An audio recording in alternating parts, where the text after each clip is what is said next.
a little lion fell from the sky and happened to land in a bird's nest. Suddenly, an eagle swooped down and chased the lion away, but it landed in Alma's arms.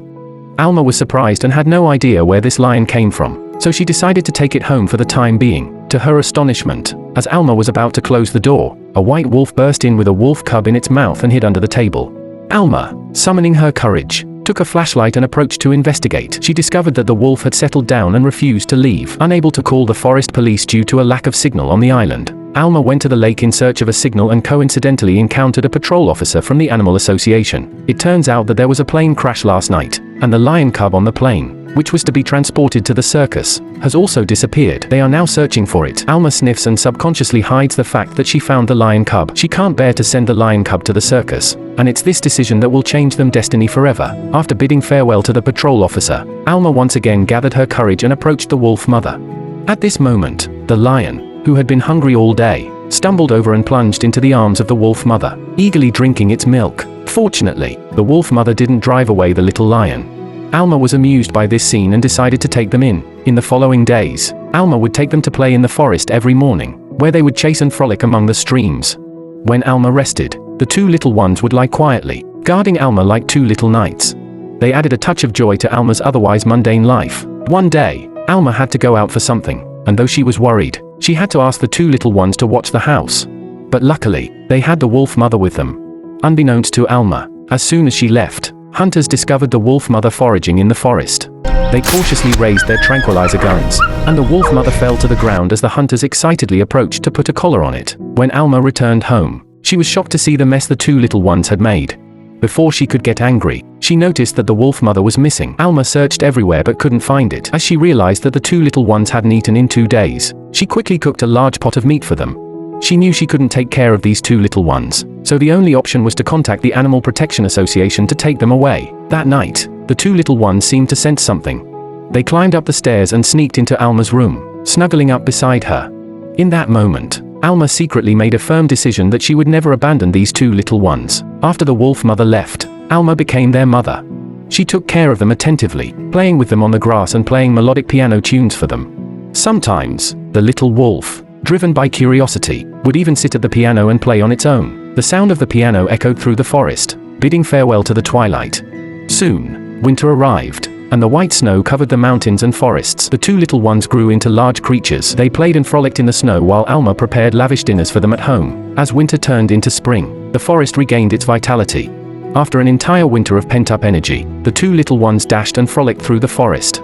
Coincidentally, a mother and daughter arrived on the island to enjoy their vacation.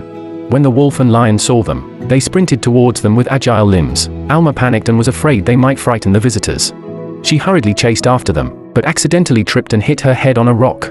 The wolf, in a state of panic, rushed towards Alma and desperately rubbed against her, trying to wake her up. The lion quickly arrived as well, and they both surrounded Alma, anxiously roaring, seemingly seeking human help. Eventually, the next morning, someone passed by on the lake. The little wolf immediately howled loudly, and the man followed the sound and discovered the unconscious Alma. However, the presence of the wolf and lion by her side made the man hesitate to approach.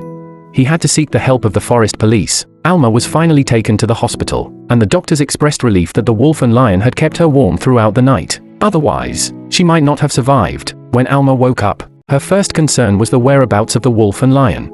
Unexpectedly, her injury had inadvertently exposed them. The forest police captured them and quickly contacted the relevant authorities. The snow wolf was handed over to the Snow Wolf Breeding and Conservation Center as a rare animal. The little wolf was well protected there, and it even reunited with its mother, as it turned out that the wolf mother had been taken away by the personnel from the conservation center. The lion wasn't as fortunate as the wolf. It was returned to the circus. The circus owner would give it injections every day, attempting to control it. They even removed the lion's sharp claws, turning it into a tool for the circus's profit. They locked it inside a wooden crate, using it for people's entertainment and amusement. The lion was terrified and could only express its anger through fierce roars. But nobody cared about it in this place. Alma, while in the hospital, was deeply concerned about them. One day, taking advantage of the nurse's distraction, she secretly sneaked out of the hospital. She quickly contacted the people from the Snow Wolf Conservation Center and ensured that the little wolf was safe. The only one she was still worried about was the lion. She began visiting circuses across the country, asking if they had a lion whenever she encountered a traveling circus. Unfortunately, she received negative answers. Meanwhile, The circus owner was touring with the lion, and on this day, the circus car happened to drive near the Snow Wolf Conservation Center, and the coyote heard the lion's hiss at once. He yelled in response to his friend, and at this moment, the coyote made a bold decision in his mind that he would find the lion and save him. So the coyote used its limbs to desperately dig the earth around the iron fence. And that night, it finally escaped. The staff at the conservation center looked at the damaged fence and couldn't help but marvel. This wolf is truly a genius. Assuming that the little wolf had escaped to find Alma, they called her. Upon learning the news of the little wolf's escape, Alma immediately realized that it must have gone to find the lion. As expected, the little wolf had already located the circus. Following the lion's scent, it quickly dug a small hole outside the iron gate and effortlessly slipped into the circus. However, when it approached the cage where the lion was locked, it found itself unable to open it. The little wolf then picked up a stick with its mouth, trying to pry open the cage. Seeing the little wolf struggling, the lion lazily got up and bit the other end of the stick. Together, they exerted force, and the stick snapped. The lion, feeling embarrassed, let out a disgusting roar, which unexpectedly attracted the circus owner's attention. The little wolf quickly ran to hide nearby, while the circus owner, perplexed by the agitated lion, opened the cage. This was the moment the little wolf had been waiting for. It sprinted forward, knocking down the circus owner and swiftly escaping. The lion followed nonchalantly. The two best friends were reunited once again, and they affectionately nuzzled each other. Next, they should go back home. The wolf and the lion continuously searched for the direction of their home using residual sense. When they were hungry, they would stealthily sneak into supermarkets and boldly search for food. The supermarket security guard would rush over upon hearing the noise, but then cleverly retreat into the security room. By the time the guard triggered the alarm, the wolf and lion had already escaped. On the other side, Alma learned about the news of the little wolf rescuing the lion from the people at the conservation center. The man asked Alma for help in finding them because the little wolf had a tracking collar around its neck, allowing them to quickly determine its location. At the moment, the entire city's police force was searching for the wolf and lion, and the circus owner had also arrived in the forest with a gun. They soon discovered the lion's tracks, and the circus owner aimed his gun at the lion.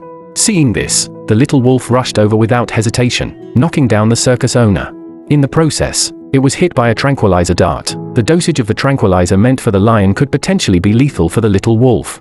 To avoid trouble, the circus owner instructed his son to remove the collar from the little wolf's neck.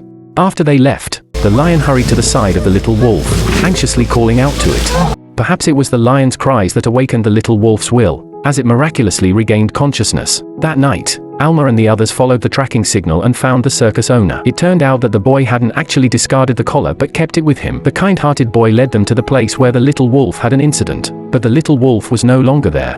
Now, they had to find them before the police did. At that moment, the boy mentioned that the lion enjoyed listening to piano music during its time at the circus. Alma's face lit up with a smile as she came up with an idea. They drove through the forest, playing music loudly.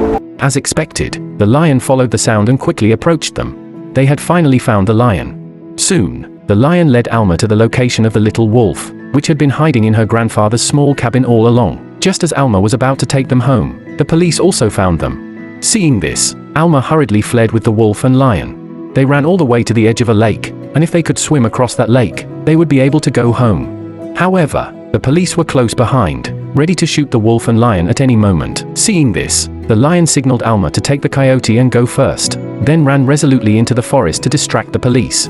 Alma could only leave with the little wolf, her heart filled with sorrow. After a difficult journey, they finally made it back home. From a distance, they heard a few gunshots coming from the forest. As Alma anxiously looked at the shore where the lion was guarding, she sadly realized that the lion might not return. Just then, there was a commotion in the nearby jungle, and to their surprise, it was the lion. It had successfully escaped the pursuit. The little wolf excitedly ran up to greet it, and everyone shed tears for their incredible bond. True and sincere emotions can transcend species boundaries. Between two animals that were supposed to be natural enemies, the greatest friendship was born, and it all stemmed from love. Without buying and selling, there would be no killing. Animals are not tools for humans to make a living. They belong to nature. This is a true story, and the wolf and lion continued to live together forever, growing up in freedom and happiness. I am Movie Lover, and I welcome you to subscribe to my channel. See you next time.